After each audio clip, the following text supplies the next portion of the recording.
Kingdom Hearts made a big splash, blending together lots of Disney stuff into a smooth, frothy RPG-like substance. Hitmaker, on the other hand, didn't have nearly as much to work with, so they raided stock RPG worlds in the public domain, pulling liberally from Alice in Wonderland, some generic Nightmare Before Christmas pumpkin-y stuff, Japanese folklore, and whatever else happened to be on hand, all to bring you this, A Witch's Tale, baby's first RPG.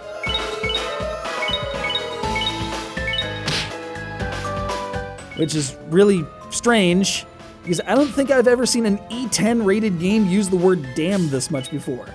And while I realize it's trivial to put one over on the ESRB, anyone who's familiar with .hack Gift will certainly understand, it raises the question, who the heck is this game for? Is it one of those mythical girl games doomed to failure by its very label? Is it an attempt at a completely stylus-driven RPG on the DS and had to cut a few corners as a result of that? Mechanically, we're seeing glimmers of Pokemon and the collection and utilization of dolls to round out your party, along with representations of the bosses you defeat as prestige units. But then it's all taking place on an ever-shifting background of ice and sugar and yokai and... Steady, TJ, just take a step back, roll some footage, and you'll be fine.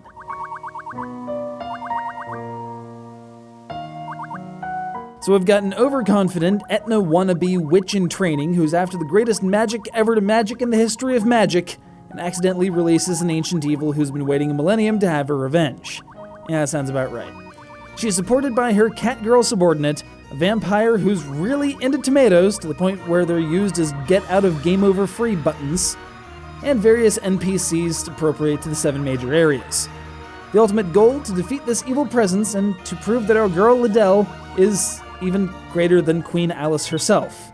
Again, nothing that really pushes the envelope. The character designs, sprite work, and environment are decent and well animated, but once in battle, you're going to be facing the same handful of palette-swapped enemies over and over again.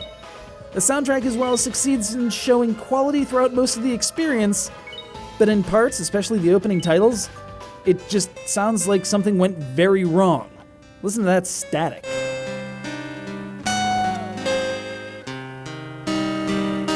It'd be easy to take a rather poor view of A Witch's Tale, but then it goes and does something actually cool, like drawing the runes of your magic spells to power them up. It's a fun little tactile thing that sells the entire stylus-only concept rather elegantly.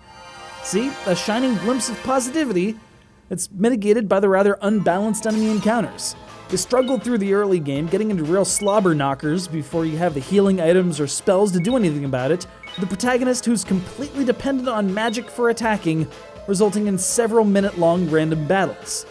Then you develop an MP pool and obtain items, allowing you to just one-shot entire encounters if you so desire. Add in a near incomprehensible collect a deck of 53 card side quest. Well, it's not really the way to sell folks on RPGs as a concept, I fear. You'd have a better chance turning Final Fantasy into badly disguised Doctor Who fanfiction. Oh wait, that already happened.